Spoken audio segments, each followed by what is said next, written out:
I love great conversations. Hi, my name is Angel Jones. Thank you for joining me on 12-minute convos where I help you create a brand of your own unique, real self. Listen in as I have conversations with amazing people from all over the world. Good night, Stephen Anderson. How are you going on this wonderful, beautiful night? I'm going fabulous, but it's mid-afternoon here. Well, actually, it's only just turned 12:30 in the afternoon, so it's middle of the day, and I'm loving every moment of it. That's wonderful. So, is it Australia? Yes, I'm in Australia, Brisbane, Australia. Super. I just got off with Kate Toon, who is actually in Australia as well. So, you both are in my future. How does my future look? Your future looks fabulous. It's bright and shiny, not a cloud in the sky. Love it. Well, Steve, please do tell us which of your talents is responsible for us connecting at this time. Which of my talents? I think it's my ability to talk for many, many minutes without actually stopping and saying, well, considerable number of ums and ahs in between. Who did you learn that skill from? It's one that I've grown with. It's one that I've been practicing for many years and have only in the last couple of years realised that I actually really enjoy it. So I've started doing it, I won't say professionally because it's not, it's more a hobby than anything else. But yeah, that's what I'm doing now as, I guess, my hobby. But It seems to take as much or as many hours each week as a full-time job would. Yeah, most definitely. Dive deeper. Tell us about how you function and what you do via hypnosis, please. Okay. Well, so what I do via hypnosis, I have a podcast, or it's really a vlog podcast, where I drive my smart car, which has been decorated to look like a camouflaged tank, around the streets of southeast Queensland with impressive people in it. So I drive and I pick them up and we do a vlogcast where we video and talk to each other about the way that they hypnotise themselves every day, because I believe that we all hypnotise ourselves every day, and some of us do it the wrong way. So I find the really impressive people and find out how they are doing just that. Now, the name of this is Hypnosis in Action, right? And again, you do it with various people, which is pretty intriguing. Where did the inspiration come for this particular project? For this project, I'm always looking for projects, but I fell in love with a show on YouTube called Carpool Karaoke, where the host picks up, and I should know his name because a million people know his name. It's slipping me as well. Yeah. So I took that as my inspiration, and I put myself in a really strange car, and off we go. And on the video, you see the camouflage from the inside, and you get to hear some very, very interesting people. Today, I actually am editing my show that I recorded yesterday, who is an artist who has some really incredible insights. That's intriguing. So James Corden is the guy's name, right? With the carpool karaoke. Well, that's intriguing. That is him. That is him. It wasn't actually him that started it. Otherwise, I'd probably be worried, because Jerry Seinfeld did one similar before that. Oh, really? Called what was it? Comics in Cars Drinking Coffee. And there's several different companies now that are doing television ads with an insurance representative driving football players around and things like that. So there's a few people who've cottoned on to the concept that was started by Jerry Seinfeld. That's good. So what has been the response like now that you started this? So how long has it been thus far? Look, it has not been long. I've been doing Hypnosis in Action, or I've been trying to get it started probably for the last 12 months. Okay. But I didn't have the right method. I was just doing plain interviews, and they just didn't excite me. And it's only recently, well, it's probably 6 months ago, I sat my first person in my smart car to record an episode. But I've had a massive battle with trying to work out how to edit up to 5 or 6 cameras. And I've only just recently worked out how to do that. So I've now today edited my 4th episode that's actually in the smart car. I've recorded about a dozen, but for as of tomorrow, will have gone to air. Wow, that's amazing. Well done, Steve. Well done, Thank you. well done. I love how you've orchestrated this around who you are and the thing that brings joy to you. I think that's so important. It is great fun. But yeah, speaking with people is what gives joy to me. I also have a radio program where I do a very similar thing, and that airs once a week in a little town in Australia called Toowoomba. And it's just a great learning experience. My first podcast was called Luving My Dyslexia because I am a dyslexic, and I did 50 episodes of that, which basically gave me a great education into dyslexia. Wow, how amazing is that? Wow, you've been busy. You definitely have been busy. Now, where's the best place for us to link with you, check out what you're doing? Okay, look, you've got the Facebook and the YouTube, both of them Outback Hypnosis, and my website. Each week, twice a week, I'm putting up a new episode of Hypnosis in Action, which is outbackhypnosis.com. Well, tell me one other thing, Stephen, that you've done consistently over the last 3 years. That's interesting. Consistently, I have been consistently growing, and in consistently growing, I've done nothing actually consistently. Maybe my radio show is pretty close to 3 years that I've been doing it. But other than that, I'm going through a major refocus in my life, I guess that you would call it, where pretty much everything has changed. I've changed careers. I've kept the same wife, and she hasn't thrown me out. So that's been a really pleasant experience because everything else in my life has changed. Wow. My friends have changed. My only my home life has remained the same. I'm now in a different... How does that make you feel? Oh, look, I'm beginning life again.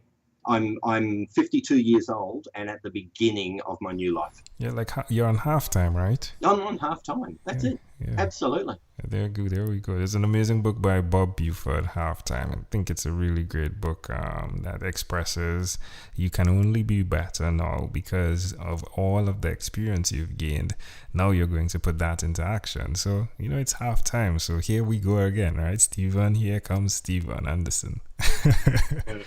Perfect. That's exactly right. What suggest to someone out there that's listening why they should do what you've done, or even considering to do what you've done, where you've picked up and you're going again, right, at your half mark? Yeah. Then my suggestion is do it because so many of the people I know are stuck in the same place that they have been for the last 20 years.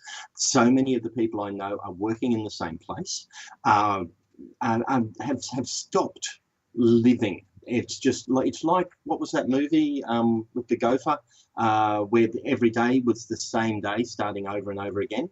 And I think a lot of us can do that. Happens too.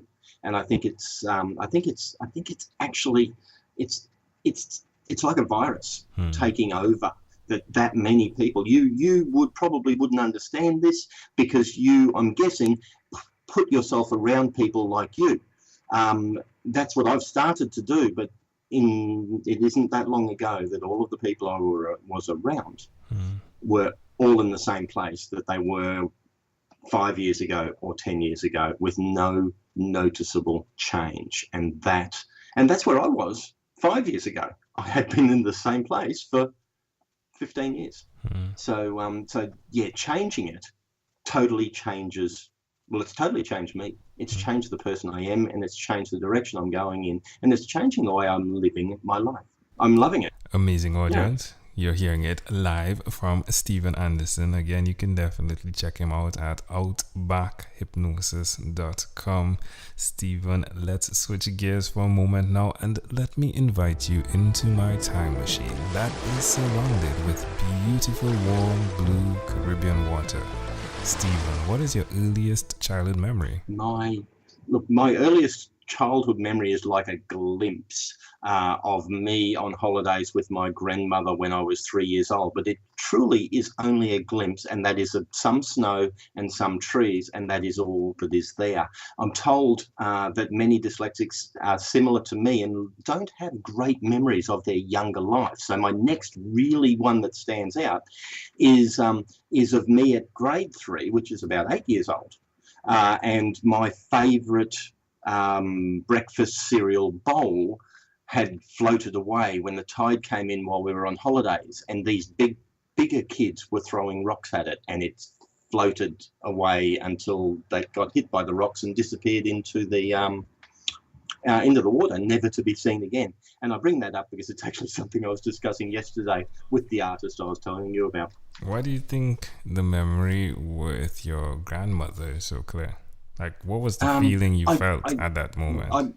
The feeling, I think it may have been cold. I think I may have been very, very cold. We come from a tropical area where I live, and that was us going to the snowy mountains in winter. And I think the total and complete difference in all of the outside atmosphere is the thing that stuck it into my mind.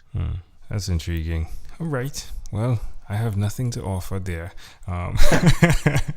But if we fast forward to when you were 12 years old, what was your favorite song? I was never a big listener to songs, but at 12 I was a roller skater, and the fast skate, one of the most common songs that was played was Tina Turner, and it was one of her really fast songs. I don't remember it, but it was definitely the singer was Tina Turner. Okay, is it What Love? What's love got to do with it? I think that no, she had one that was much faster. She had, I think it might have been Nutbush. I think it might have been Nutbush, and that's what we fast skated to, and which of course now we all dance to. But at 12, I think that's what we would hear on the skating rink when we were fast skating. Super. All right, my friend. Well, we've arrived at our destination, but before we get off of this time machine, there is a small declaration form. So it's yes or no, possibly a bit more. We're going to move pretty quickly here. Are you ready, Stephen? I am ready. Stephen, have you chosen someone to pass on your skills to? I actually am currently working as a teacher, and I'm consistently running across young people that I'm looking towards helping in one way or another, yes. Now, you said you're married. Do you have children? I have 2 children. My wife has 3, and between us we have 9 grandchildren. Wow, congratulations. Do you believe in God? I do. Do you have an inner circle of friends? I really don't. I have an inner circle of close acquaintances. I can't point to any one person who I would classify as a close friend. Do you watch TV for more than 3 hours a day? No, I do. How about 3 hours a week? It's more than 3 hours a week. And by TV, I don't watch commercial TV and I don't listen to commercial radio, but I have downloaded the Netflix app. Yeah, what about screen time? The phone and the computer, is it more than 8 or less than 8 hours a day? It's more than 8 hours a day. It is more than 8. A fair amount of that comes to the different types of work I'm doing, whether it be the podcast I'm doing, the radio I'm doing, or the teaching I'm doing. But yeah, it's more than 8 hours a day, I would say, screen time. Well, Stephen, if you had to share with us a statement that sums you up, your own unique real statement, what would you say that is? I think you have just given it to me. I'm at halftime preparing for the future. Love it. Stephen Anderson, this has been a great pleasure. Before you leave, is there anything else you'd like to share with our amazing audience? I just want to say thank you to you. Your voice is so soothing. Your questions insightful, and I really enjoyed chatting to you today. It was a great pleasure for me as well. Stephen Anderson, thank you for being on What is Inspired by 12-Minute Convos with Angel Jones. Thank you. Thank you for being on 12-Minute Convos with Angel Jones. Stay tuned for more from our advertisers. Diabetes is a mountain pandemic. It's a disease that's not acute but chronic. Similar to this rhyming method, I have simplified the definition, the signs and symptoms, and the complications of diabetes for both adults and children in my books, Poems for Patients, A Focus on Diabetes, and The ABCs of Diabetes for Children. These books are available on Amazon.com, and for more information, you can visit my website, poemsbyaj.com. That's poemsbyaj.com.